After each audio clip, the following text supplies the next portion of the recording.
Ladies and gentlemen, welcome to The Right Time, a Wave original presented by Perplexity. My name is Bomani Jones. Thanks for listening wherever you get your podcast. Thanks for watching us on YouTube. Subscribe, like, rate us, review us, give us 5 stars. You only give us 4 stars. I'm inclined to believe you are a hater. It is, in fact, Foxworth Friday. Domonique Foxworth, what's going on, man? Chilling, man. Feeling good. I stayed up and watched that Lakers game. Yeah. A little bit disappointed, but it happened. I told you, boy, I loved that Sunday with the 2 games worth watching with a 1 o'clock and the 3:30, baby. They was looking out for us. I think I'm detecting something I didn't realize. You a Lakers fan? Oh, no, that's not why I was disappointed. I was disappointed because it was close, and then it wasn't, and then it was 1 a.m, and I was still awake. And I was like, I really had to do this. Like, I mean, y'all should have. And like the whole time I'm watching the game, I'm like, the Wolves are better, but the Lakers keeping it close. They gonna fight, and LeBron kept teasing me. Let me tell you something. In the first quarter, it was feeling like a 1-2-3 Cancun classic. Mm-hmm. And the Lakers managed to keep it close. There was not a single moment at all in that game that I thought that the Lakers were gonna win it. So I don't think I gave it the fourth quarter. I just like, this is at some point in the third quarter, and the Lakers kind of brought it back in the third, but it was at some point in the third quarter that I was just like, look, this is over. Yeah. This is not continuing. I cannot keep watching this game in this wonderfully comfortable bed. I'll holler at y'all. Was it when Luka grabbed his back? I mean, that might have been the second when I was like, oh yeah. I do remember him grabbing his back and being like, yeah, why are we here? Why that man went straight to the locker room on that ass. Yes, but I will tell you this though. It is Minnesota won a game where they shot, 7 for 47 from 3, and it never felt like they were going to lose. Because every time they shot a 3 that they missed, they got the rebound because the Lakers was out there with a bunch of forwards. As I was about to say, and why did that happen? Why did that happen? You know why that happened? Because y'all think y'all can just do any old damn thing to Rudy Gobert. That is why that happened. Like the entire approach from JJ Redick of, okay, all they got is Jackson Hayes. It interferes with their offense, everything else. I get that. Rudy Gobert is still 7'3". The outright disrespect to be like, we don't even have to account for this cat. He was like, Damian Woody said he was out there looking like Godzilla. He put up wilt numbers. He had 27 and 24.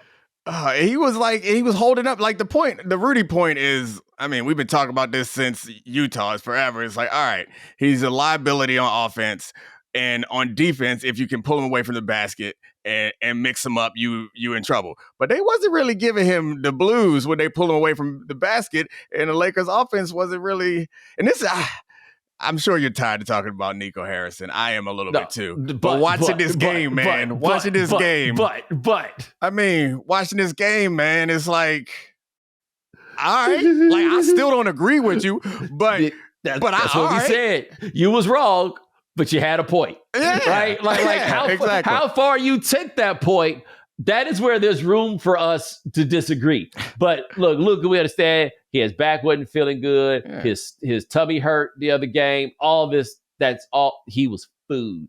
He was food the entire time, and he was out of shape food, right? Like, it was very clear what the issues were. And I can see, look, he just got to LA.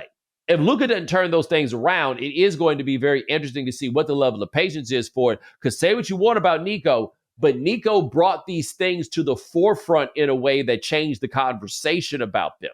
Now, you could make the argument that, he's out of shape, but you went to the finals, you don't trade him. But he's out of shape is now stuck to him in a different way, right?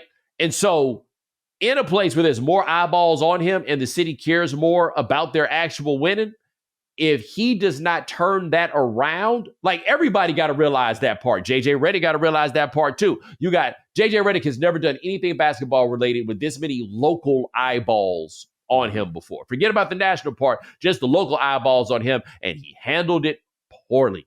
He handled it very, very poorly. Luka, we're going to have to see, because everybody sees you now, and I feel bad for Nico, man, because, like, there's somebody that's so tired, and I've been in this place before, where something go on that involve you, and you feel like the people around you, they say they understand what you're talking about, but they don't really understand what you're talking about, right? They say they hear you but they see, but when the thing happens that you was talking about, everybody's still okay with the thing. right? And you be hitting your partners up. This the thing. And then they just stop replying after a certain point, right? They're like, yeah, we know, but ... They've made a decision to act like what this is okay. Nico got somebody that he was blowing up last night. Whoa, look, blow it. And look who just got blown by again. Is that another point at the rim? Just eyes emojis. He just texted eyes emojis to this special person who's like, oh yeah, I know. I see. Yep. Yeah, he got to find somebody new. Like, I wonder what it's going to be, though, before we start texting up somebody that's not his people. The scary part, I mean, not the scary part, the tough part for Nico, though, is like, even if there really is no winning because people determined that what he got back was not enough. So even if Luka fails in LA and they hate him there or whatever, he never gets in shape and it doesn't work out. And he's like, see, I told y'all that he wasn't the right guy. As unlikely as that may be, if that happens, we're still going to look at him and be like, but you gave up a guy coming off the finals and ain't get much. That is true. But I will say this for him. He has been accused by the most ardent of Lukaphiles of slandering Luka's name. And that there's been this massive smear campaign against Luka, which I wholeheartedly disagree about. I feel very confident saying if it was a smear campaign, it would have involved something else that people have not really talked about that much. There was much more room to talk bad about him. But it's very clear he's out of shape. He's been out of shape at various points for his entire career. He's not guarding anybody and was got to stink about it. Even, look, he lost Zach Lowe. Zach Lowe was hot about that on the podcast the other day. It's starting to look to people like he isn't trying. Right. And that is what nobody can abide by. Yeah. I mean, I think we all assumed that this would light a fire under him in some way. And it may be too late for it to light a fire under him this season. Like, it's too late to get in shape. It's too late to work on your game right now.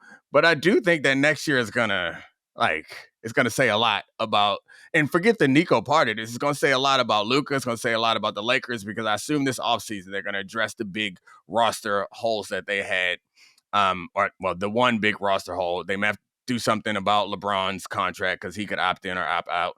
And I assume next year is going to be, they're going to conference championship or bust, right? At least. So, yeah.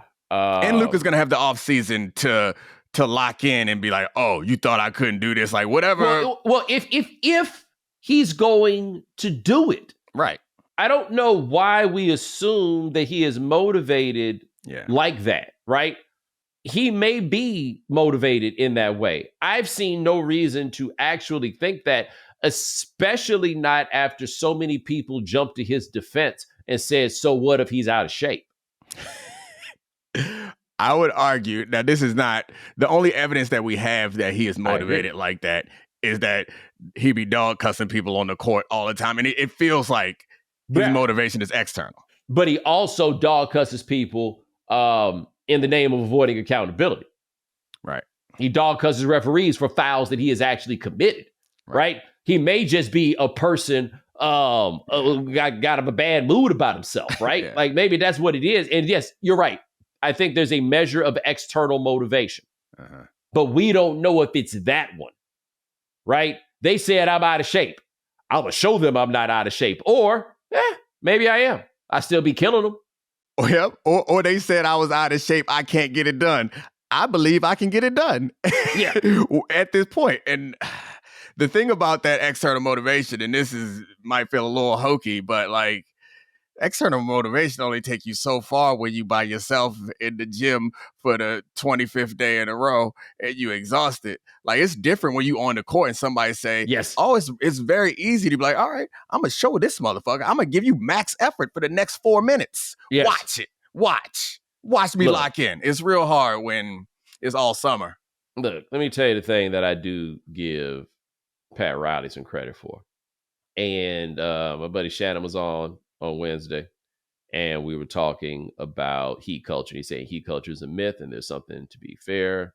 All those. There's something to be said for that, like all those things, right? But I have to give Pat Riley credit for this. The Heat is the only thing in Miami that anybody knows for working hard. There's not one other person in the entire city of Miami that came there to work hard who does not play for the Miami Heat. Not a mumbling one of them. You may say the Dolphins. If I'm not mistaken, the Dolphins are out in Davie. They not even actually in Miami. They ain't working too hard up north either. But I'm just telling you, nobody else came to Miami to work hard. I say that to say what we're expecting is Luka Doncic to show up in Los Angeles as the prince of the city. And then just like, nah, I'm going to dedicate myself to getting in shape. We actually don't give Magic Johnson nearly enough credit. Now, don't get me wrong. We know what his vice was, but he was still out there hooping. He was out there working hard on his game when I cannot assure you that I would have been. Well, I mean, his vice could have improved his conditioning. That's fair. That's fair. I mean, that's fair. It's a little extra cardio, man. I like to ride my bike. Get my heart rate up, baby. I forgot about that. It was a little extra cardio. It's a little bit of cardio. Get your heart rate up.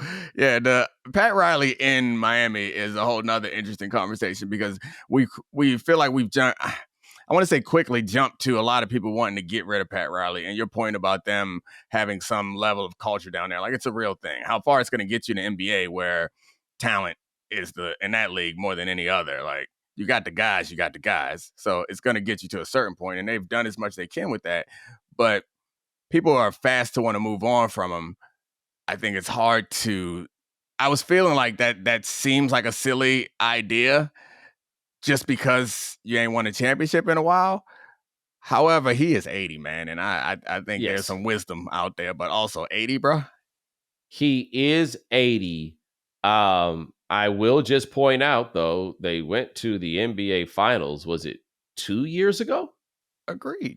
Like, it wasn't that long ago. The thing about Pat, now granted, it was an 8 seed, right? So maybe, Jimmy was glossing over some of the other problems that they had. The thing that I love about Pat, and maybe this will ultimately be the reason you got to move on for Pat, and we'll see what the Heat culture really is after he's gone in this regard. Pat ain't here for that tank. Pat can't take that losing. Pat is like, we're going to figure out how to build this, but what we not going to do is go out here and be no losers. I love that, right? I'm glad that somebody that still lives like that, but can you live like that and get ultimately to where they want to go, right? He has created a standard there that now is working against him. For the first time, people don't feel like he can just pull a rabbit out of a hat. I mean, that's fair. Maybe he can't. And I am I'm not disagreeing with you. Yeah. I'm saying that's that. I see the place that they're in, but like, you're right. He is 80. Yeah. Why would you think this is going to get better? That's my thing is it may not be fair, but 80 is old, man. And I know we all playing longer and doing things better later in life and all that stuff. I don't have a real critique of the job that he's done up until this point. Like, I think developing the players, and they got hot from 3 that year, and all those guys got paid off of it, and we recognize that. I guess Max Strus has been all right in Cleveland, but none of those guys really was as good as they were on that run. And that's fine. And I think you attribute a lot of the way that they've rebuilt this. Even getting Jimmy was almost impossible. Like, the things that they've pulled off since they've been down there, winning championships multiple times and having real contenders multiple times, suggests to me that Pat Riley and Mickey Harrison, whoever down there, they know what they're doing. There's no reason to blow it up. And just because they had a rough year and they had a falling out with Jimmy, I don't think you need to blow it up because they've proven time and time again that they know what they're doing. However, he 80, man. Yeah. Like, 80 is old, bro. I didn't name somebody that's 80. That's working. 80? That's tough, man. Outside of Congress? Yeah. I said that's working. Fair. Fair. Like, GM's not an easy job. And it's also, the other thing I would point out about the age thing is it's about, and the Nico Harrison trade is a perfect example of it, is being a GM is about relationships. And it's about, and oftentimes you're going to have relationships with the people that you came up with. And having somebody like you and knowing where the trade's coming from and knowing who's trying to do what, like, I'm not saying Pat's not in on that, but they feel generally more isolated. And you ain't really hanging out drinking with the GMs in the offseason when you 80. Getting these deals done is about relationships and connections and knowing all the agents and knowing all the players like that. That's part of the job too. Yeah, I think you're right. So what, did Spo go to the front office? Yeah, probably. Because here's the thing about this, man. They gonna want to keep this together, right? Like what Riley's not about to do is step aside if you think you about to tear it down. Yeah, I mean, he could do the Brad Stevens move, but I mean, Spo's, I don't get the sense that he wants to do that yet, right? Like, he feels like he's still in his coaching prime. I mean, he can do both. Yeah. Kenny. I mean, Greg Popovich did for a long time. Yeah. I mean, I guess it's how it actually operates behind the scenes, because it's like we call Jerry Jones the GM of the Cowboys, and I'm sure he's heavily involved, but yeah, like we all recognize that there are some other people doing some of the legwork. Yeah, but it's different now than it was. He was the GM. Right. But I'm just making the point that there's different, like you can have the title without doing the job all by yourself. Like there's different ways to do the job. Right. I think that's fair. Yeah. I think that's fair. But I'm going to ask you this. What do you think about JJ? I mean, I don't feel completely comfortable evaluating like the schematics of the situation, but the results ain't been great. I think we were quick, and I trust the people who say it. Like we were quick to say that like he understood the game. I think parachuting in and managing a roster like that is probably pretty hard. It's probably made easier by the fact that LeBron James is there and seemed to clearly be a supporter. So like getting that instant credibility is not as difficult. And he played for a long time, and he's smart basketball wise. The in-game decisions were unique, like leaving them guys out there, which seemed to backfire. It's funny because like for basketball, much more than football, I rely on other people's whom I trust opinion, and a lot of them were defending JJ because the bench was not deep, and defending him because they made this crazy trade midseason and didn't have time to fill in other holes in their roster. So like I think he overachieved as far as expectations are concerned, but we don't care about expectations. You gotta, at a certain point, it's about what you produce. He is not built to be a coach in a sport that plays 82 regular season games and then has playoff series. He's simply wound too tight. He stormed out of the press conference before the game, right? And if you've seen the clip, to be fair to JJ, I recognize what happened here. Little Buddy wanted to ask, I don't even know how young the dude is. Let me not call him Little Buddy, but Buddy wanted to ask JJ a question about game 4 and JJ playing those guys all the way through the fourth quarter and whether he was leaning on his assistants about whether to take guys in and out of the game. And what the dude needed to say to ask the question was, JJ, when you make decisions about substitutions, how much do you lean on your assistants in those times? But instead, he was like, hey, so, you got the assistants there. And he stammered through it, right? And it's taken so long to get to the question that it's giving JJ enough time to ask a reasonable question. Is this motherfucker trying to play me? Like, why is this taking so long, right? Like why are you so nervous, right? I know how this goes. We've been here in different places, and he give JJ all the time in the world to be defensive, and then JJ comes with, are you asking that because I'm inexperienced? Is that what it is? Maybe. I don't know why that would like make it bad or whatever, but I don't even think JJ knew why he was mad other than why is this taking so long? You must be trying to play me. But at the same time, JJ was on ESPN for that year or two, right? Mm-hmm. And what really got people charged up about him is that he was getting up there and he was sassing Stephen A. Smith.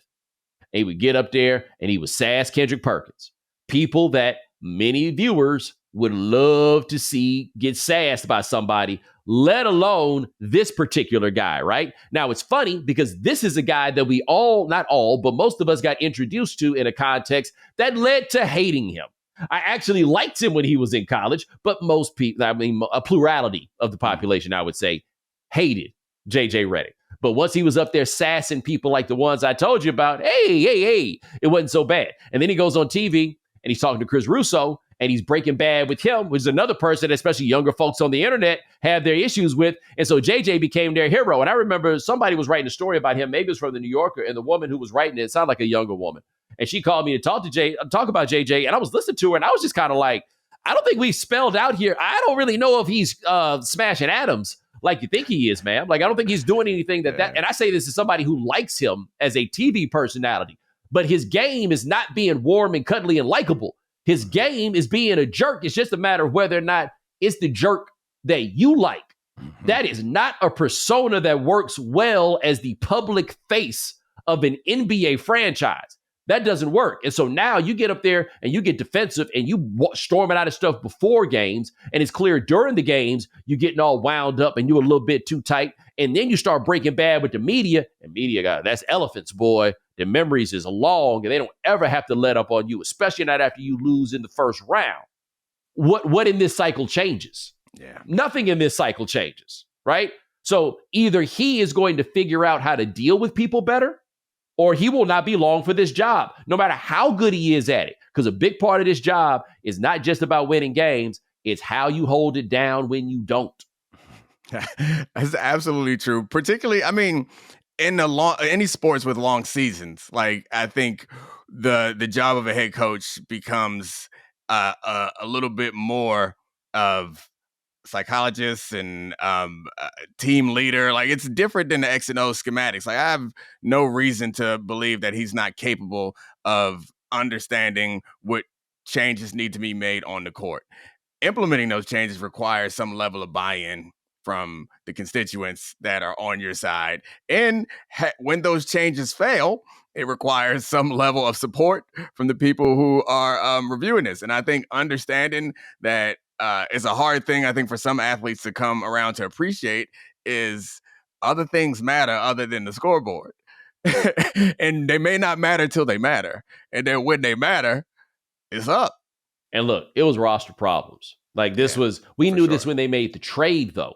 I think they exceeded most of our expectations after they got Luka, especially after they started playing really good defense. Yep. But we knew that this roster was going to have those issues. But if you JJ, hey man, when you decide that you're not going to sub nobody in the whole fourth quarter, for example, you got to know that people are going to wonder about that.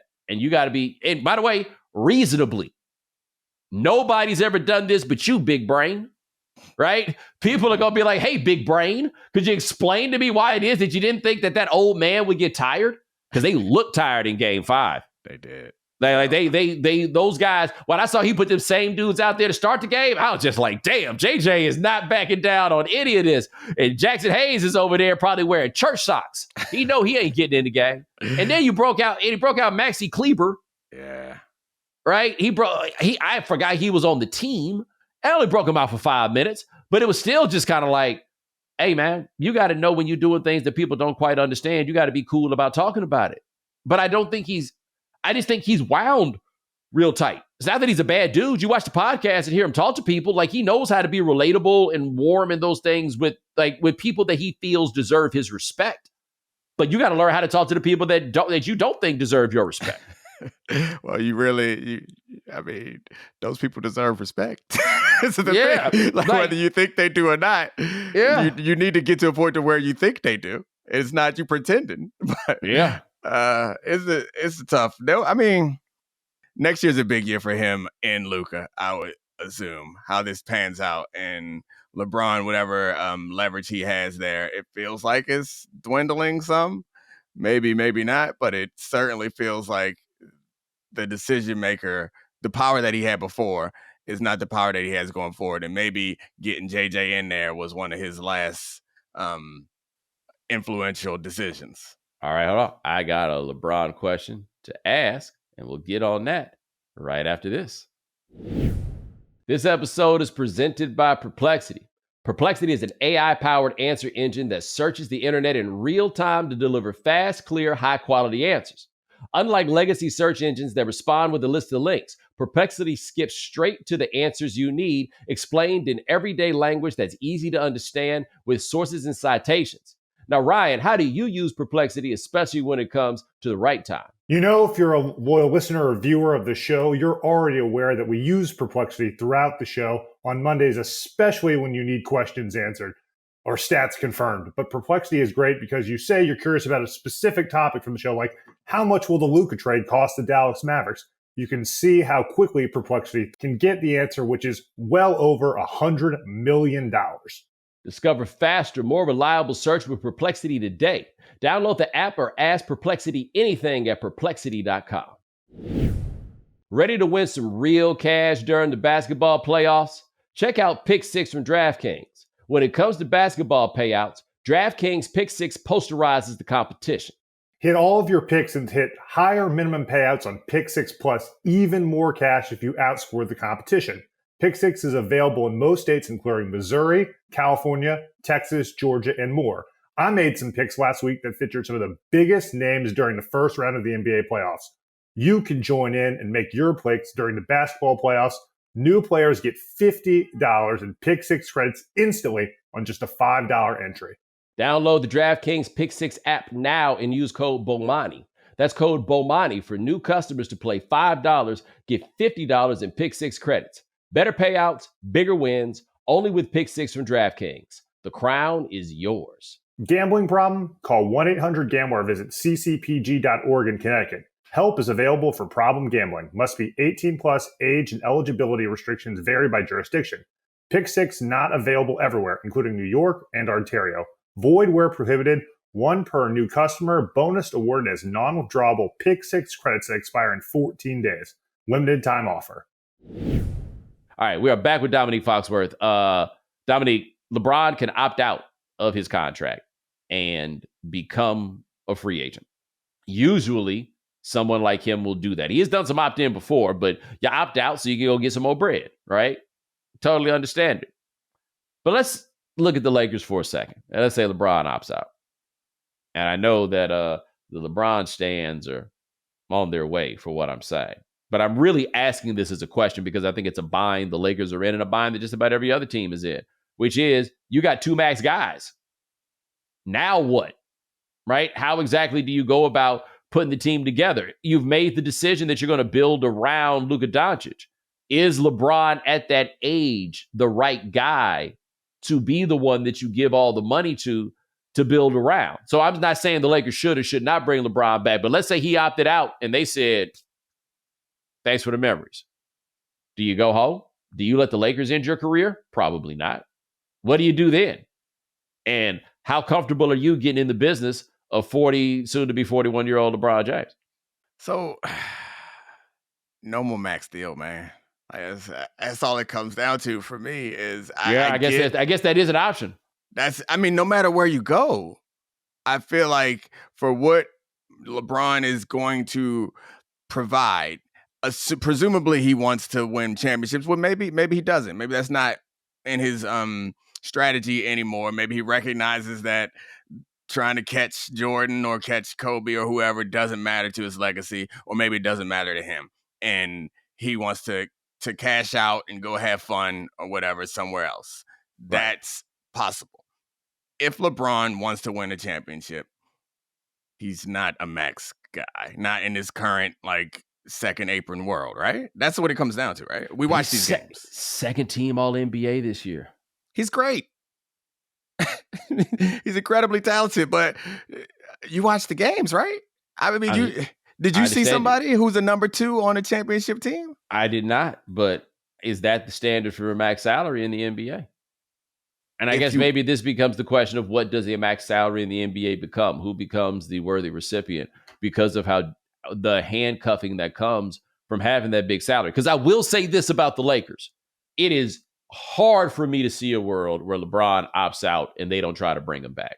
I think that there's an importance to them of LeBron retiring as a Laker. And if it does not end well with LeBron and the Lakers, he will just go be a Cleveland Cavalier for the rest of his life.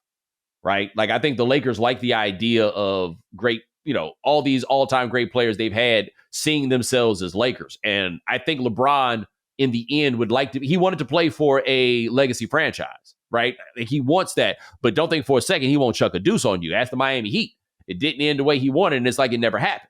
However, that is a building and a city full of Kobe stands, and they don't ever actually stop being Kobe stands, right? This is a thing that Luka needs to watch out for too, because the defining characteristic of Nico Harrison is being a Kobe stan and his belief in Mamba mentality and all that stuff. Luka offended that. So you got Kobe's old agent, you got Jeannie Buss and all these Lakers people who look at Kobe as literally their son. And you got this dude that's out here not in the right shape, being lazy. Like how much you think they're gonna be cool with that? And with LeBron, they Kobe stands. Yeah. And so how this goes from here, I think, is going to be really interesting because I don't know what's best for them, and I can't say what's best for LeBron. I've been on record saying I wish LeBron would have retired like 3 or 4 years ago. And it's not because he can't play. I just don't need to watch it no more, right? Like there's people, you know how it goes sometimes. You got a rapper or something, you just stop listening to their albums one day, right? Not you don't like them no more. You just don't want to hear no more of their tapes. Yeah. Right? I guess this whole, and maybe this is the modern apron situation making it so you can't hold on to guys for as long, but I was trying to think of a time where it worked for a guy, but I guess we've never had anyone this late in their career as LeBron, where it worked that they went and played a role on a championship team and ate up a huge portion of the salary. Like that's just because it hasn't happened doesn't mean it can happen. And if anyone could do it, LeBron, he seems to be defying time, but it seems like he can give you flashes. He can't give it consistency. And that's one thing about NBA playoffs is it's a whole nother season. And so I just don't have, I'm having a real hard time imagining a scenario where I guess maybe it all looks different if they get a rim running center that can protect the basket. Maybe we get a different level of effort from LeBron because we're not taxing him on defense as much. I just have a hard time imagining a situation where the second best player is LeBron and the first best player is Luka, and they win a championship. I agree with you also on that. Like I don't know what anybody's supposed to do. You know, like I don't have a great answer for where this team or any team, but like if they could go get a rim running center, like. You just can't go on Amazon. Yeah. I mean, those aren't that easy to find. It seems easy, but Jackson Hayes, big, athletic, can't do it. Can't do it. It's obviously not as easy as it seems because I have a hard time when I'm watching these big guys. Like, all you got to do is set a screen and run to the hoop. The hard part was being 7 feet. You did that. You know who they need to ask? You know who got a rim running center or two, actually, that maybe they should inquire about? The Dallas Mavericks. hey, if you spot Nico as the mark at this point, yeah, right? You might as well see what else you can do. So, Derek Lively, what do you think? Rui Hachimura seems like your kind of player. They were so heavily reliant on Rui last night too. They were. I like Rui. Rui. The interesting thing about Rui, I know Rui's ethnic background, right? But I don't know what parent. I don't know how he grew up. I don't know if Pops was, I don't know any of those things, right? But I do look at Rui, and I look at Rui's hair, and he looked like he could have been in one of the gangs in The Last Dragon. And it's not because he's doing anything outlandish to his hair. That's just his grade, right? Like the Last Dragon cats was aspiring to be like Rui Hachimura in terms of their hair. But when I see it, it made me think, you ever see these pictures of these young ladies when they in elementary school and their hair look like real crazy because their mama does not have hair like their hair? Yeah. And so they just be out here trying to make it work, figure it out however they can before the internet. So they couldn't go learn how to do that little black girl's hair. Yeah. And so they just, they just doing the best they can. That's how Rui look as a dude. Like he still ain't figured out what he's supposed to do, right? Like he left Japan, and I don't think he came straight to Gonzaga, but Gonzaga wanted them where I get my haircut kind of places. Yeah. You see that boy Jalen Suggs for the Orlando Magic? You know what I'm saying? Yeah. Like, that seemed like the kind of situation that boy Rui has been in for a long time. And even in LA, ain't nobody tell him. Because in LA, they might just tell him, hey, man, why don't you just put a little something in there to give it some shine? Maybe curl up a little bit more. Like it's back in the day. I saw some video of some guys who played at Boise State, black guys who played at Boise State, and it's something that I never considered.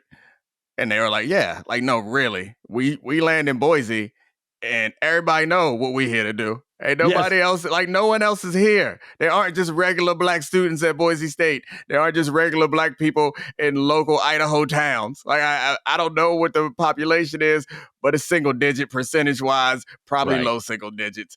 And I imagine for the time that Rui spent in Japan, like, man, he was big and different. Yes. Like that had to be that's some character building right there. So if nothing else, maybe he ain't figured out exactly where he belongs on the floor, which could have something to do with the construction of this roster. But man, that really got some character. I'm sure of that. I know for sure he's had to develop some given that experience. When they call him Godzilla, you got to check him, right? Like they used to call Hideki Matsui. Like anytime there's a different Japanese dude, they call him Godzilla. But if they call you Godzilla and you already over there, you like, what that supposed to mean? I assume he was on a military base, so maybe he had some partners. I have made that assumption too. Let me we should Google that. Let me ask Perplexity. That sounds exactly. See, let's get this money.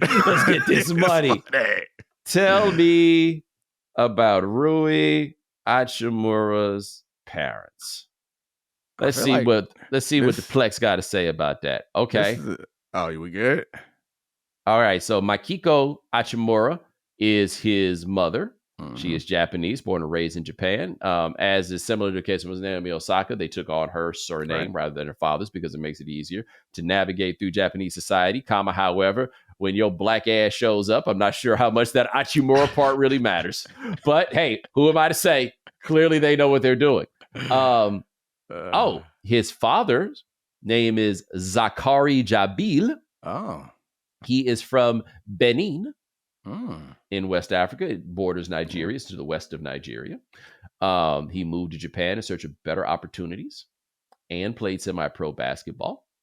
And this is the last bullet point on him from Perplexity. As a black man in Japan, Zakari faced challenges integrating into a predominantly homogeneous society, an experience that shaped both his and Rui's perspectives on identity and resilience. And I am terrified to get deeper into what that last part means.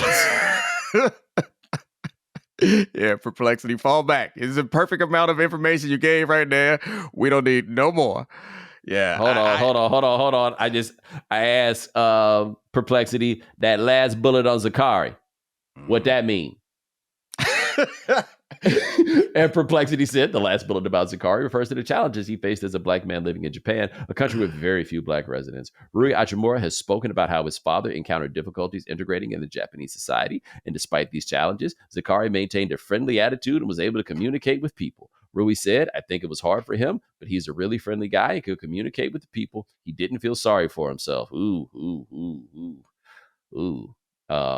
This resilient and positive approach to adversity influenced Rui's own outlook and ability to persevere through challenges as a mixed-race individual growing up in Japan. And on one hand, I'm glad that he's able to keep his head up. Mm-hmm. On the other hand, I don't want to ask him no more questions about other types of things. Yeah. And Benin, I know of Benin mostly from like reading about like the Middle Passage. I assume that things aren't great in Benin and his ability to hoop. I guess I just assumed that it was like American, which I didn't consider. We all do, brother. I know I didn't consider, but one thing I didn't consider that it was an American basketball player. Like basketball didn't even cross my mind that someone would go to Japan to play basketball, because he was saying that his dad, or it said Perplexity told us that his dad went over there in search of opportunities and to play basketball, right? So it said that he went for better opportunities and played basketball. Oh, okay. So I don't know if it was a direct goal, but I will tell you, when I was in Vietnam, I had a conversation with a Zimbabwean man who lives in Perth, Australia, where he went to work in the mines, and he comes to Vietnam all the time, which is, I had just not considered. We just think of everybody leaving and like going to America or going to London or going to Paris. I had just never thought that somebody was like, man, look, man, I'll go to Tokyo, goddamn. They got jobs, shit. And then they go. My cousin loves Tokyo. Like it's loves Japan in general. He's been to a bunch of different places. He goes there like once a year. He loves Japan. I don't know.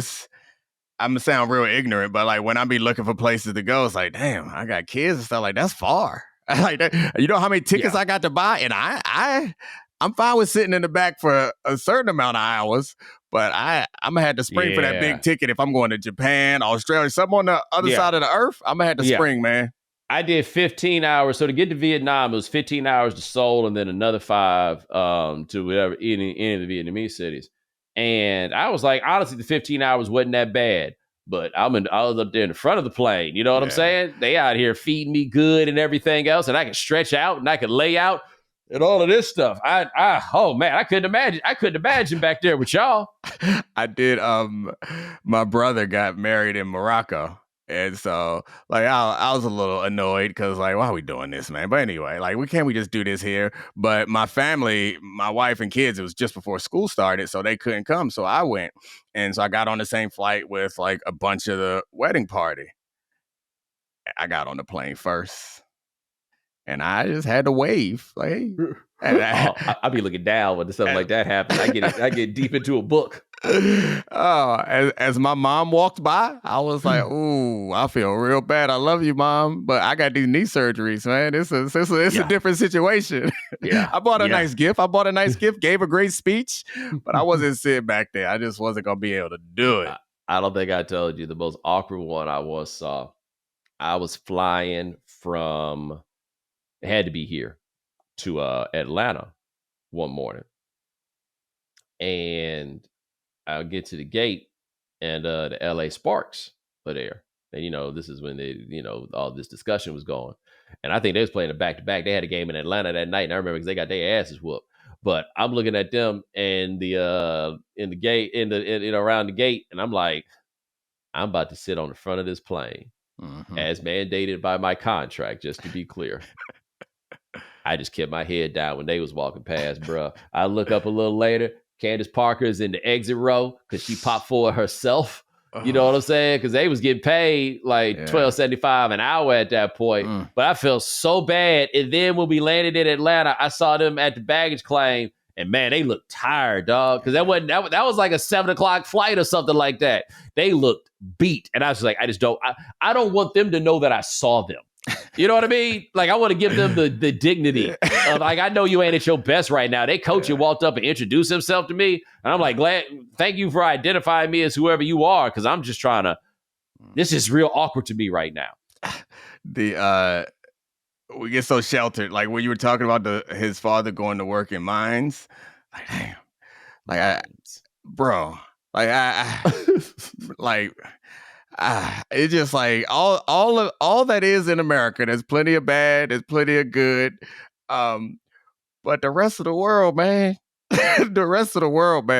like, I can't imagine being born in a place where I thought it was better opportunity to go to another country and work in their mines. Like, forget where you sit on the plane. Like, people would die to be 6'5" in the exit row rather than being 5'7" in a mine. A mine. That's one of them jobs. That's one of them jobs where they factor in some people ain't gonna make it. And, of the people who gonna make it, some people, they're gonna get up out of here pretty soon because every day they went down and they breathed black. They just breathed black rather than air. They just breathed black, and they had canaries down there to make sure they ain't die on the spot. Like, gosh, and that's like most of the world, man. Like most of the world. Yeah, you ever hear Gil Scott-Heron on Johannesburg? Mm-hmm. And he say our brothers over there refuse to work in the mines. And that always hit me hard. Like, damn, the mines. You know what I'm saying? Like, it took some courage to say I ain't going down there in that mine. I had a hard time focusing on anything else you said after you asked Perplexity when you said he went to go work in the mines. And I was like, God, like like I talked to my dad, like growing up in Charlotte and like dealing with certain things, certain level of racism and not having a bunch of opportunity and joining the military or whatever. And then talk to him about the stories I hear from his father and whatever. Like, man, that sucks. But you know what? They never had to consider working in no goddamn mine. The mine. I'm trying to imagine a situation where working in the mine is not like, were you a diamond mine? That's terrible. Coal mine? That's terrible. Would you getting cobalt?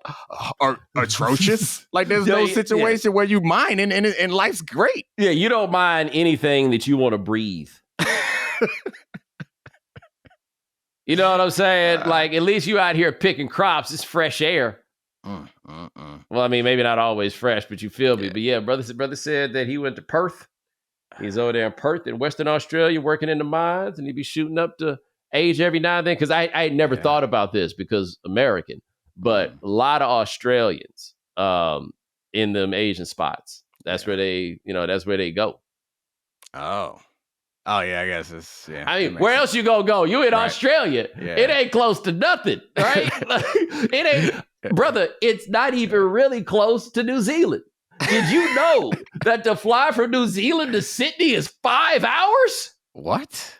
Yes. Yeah, I just assumed they was neighbors. I mean, I guess they are neighbors, but they look like neighbors in that Mercator projection. Exactly. But I had a partner who went to New Zealand, was like, cool, well, we'll just hop over to Sydney, see what's cracking over there. 5 hours. It's 18 hours. By the way, there's a direct flight from New York City, 18 hours to Auckland.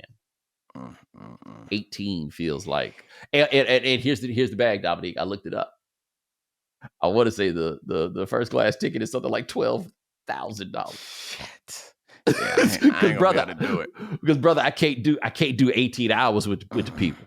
See, what it's gonna have to be for me to get to Australia is it's gonna have to be a series of trips. Like, I'm gonna have to go to Europe, give me a couple days there. Like, once my kids is old and off in life, and if I still am financially in a situation, if I send 3 kids through college and I still got a little bit left over for me and the wife, then yeah, we gonna have to hit Europe and we gonna have to continue. I mean, I guess what's the next stop? I ain't stopping in Russia or China. Oh, Dubai. Then we hit Dubai, and then from there, maybe we eventually get our way to Australia.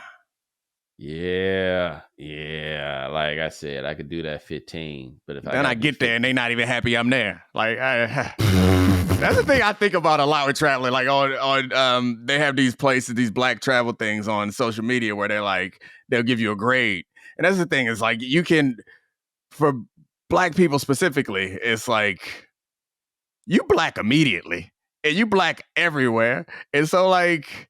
You could be American and white and show up somewhere and they don't know yet that they should hate you. But like, I need to know. I need some black people to tell me that when I get there, they're gonna treat me right. That's all. I felt like Vietnam. I felt like we was cool. Yeah. Now I have to remember though, I was in South Vietnam. You gotta remember, like in the war, that's who was on the same team as the good old US of A. Right. I don't know how it's hitting when you get like up north and they, like deep into, they as Bob Marley would say, the real revolutionaries. That's them. Yeah. I just think about the little things about our country that people I would assume don't know, and I imagine that I don't know lots of shit about the places that I'm going, and my black ass better be real careful. I'm gonna stay. My wife got mad at me when we on our honeymoon. I wanted to like explore Bahamas. Like I didn't want to sit on the resort all the time. Like that was cool, but it was boring. She was like, "Don't go out there. You don't know." I was like, "But no, I felt like these was my people, and I would be fine." It probably was dumb. I was young and dumb, but I got a little bit more culture, and I enjoy. Like I tend to enjoy that a little bit more than just the beach and like the fancy restaurants and stuff. Go see something, feel something. Yeah, I like to. My travel game has gone like I will say this, Miami messed up the Caribbean for me. Yeah. Because it's so similar to the Caribbean. Yeah. Like why would I could go do this 5 minutes from the house. Yeah. Right. Like it messed that up. So yeah, now when I get there, I did 2 days in Ho Chi Minh City. And Ho Chi Minh City is interesting. It is not pretty. It is interesting. It was fun. It felt like something. Right. But it was not. It wasn't no go lay around. You know what I'm saying? It's give some man $20 to ride on the back of a motor scooter while he takes you to Chinatown, right? It's that kind of place. It was very Spencer Hall fun. Oh, but it was fun. That's dope. Yeah. Yeah. No. I want to get in it, man. I want to go see what the world got out there. Like it's you could get me on a weekend trip now to just go lay around. Yeah. But if you're going, you somewhere else, I need to go. I'm with you on that. I need to go see something. I need to go do something. Where you think Belichick and Jordan be going on vacation? Oh, dog. I thought that we were going to when I started this, I thought we were going to talk about this more. And now I hate that it's gone so far. Yeah. And we have not. I would just say this. New York Post reported that she done bought like $9 million worth of real estate in the last year and change. $9 million. Does this mean Bill Belichick is an all-time Hall of Fame level trick? Probably. But she got to be the inspiration for a lot. Look, and you help me out here. Can you think of any time ever that in sports, where somebody's relationship has completely altered the way that we look at a person to the point where it's becoming more difficult to take them seriously? The parlay that she pulled off into like not just the houses, but it's like we see parents do this often when they have a super talented kid. It's so rare to see a 20-year-old sophisticated enough to not only be in the relationship because whatever, the relationship is whatever, but then be like, you know what? I'm going to be the COO of all your businesses.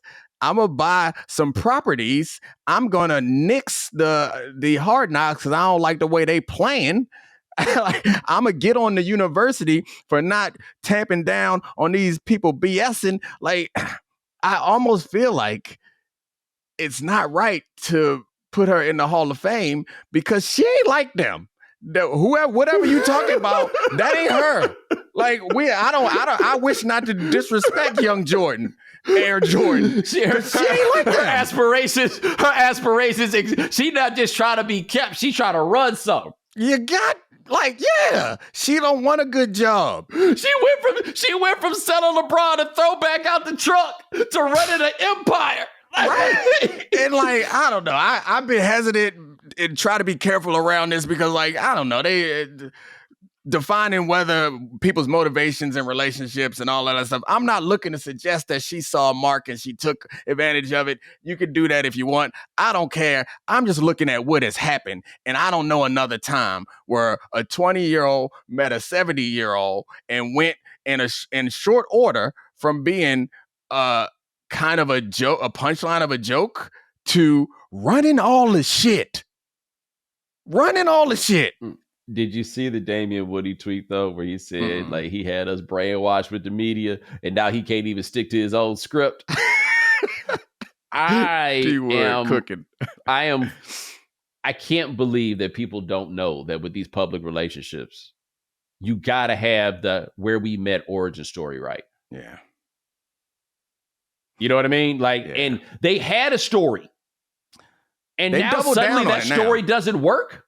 No, they do. So the argument that they made was that they were sick of the interviewer trying to get them off of the book, and so that's why they said we don't want to talk about it. Not because they didn't want to talk about it, but they were sick of the interviewer pushing them there. They came out and doubled down on the airplane story, which I got a group chat that was like, why they put the date when he signed the book? That seems a little fishy. So now they've opened the door to all people being like real conspiratorial about this. Did you ever think? Never. Bill Belichick. Never. Bill Belichick. Like, and that's like, so she could, I don't want to be sexist, man, but she can run a play that other people can't run. And ain't no defense. Domonique. For love. Say what you said to me in the text the other day. I will do no such thing. Say it. I will do no such thing. Why won't you say it? Why won't you say it? Nope. Because as we were discussing, I got 3 kids. They all got to get through school. What in the world is going to interfere at 8? I don't understand this. You were more willing to say the stuff when we was doing this show on ESPN than you are not only now that it's not on ESPN, but now that ESPN ain't got no goddamn rules. That is true. No. I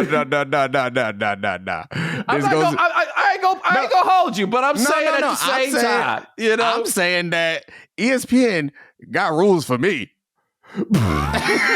let's be serious. Like while I can spring for a first class ticket on a flight, I'm not in the first class on air ESPN.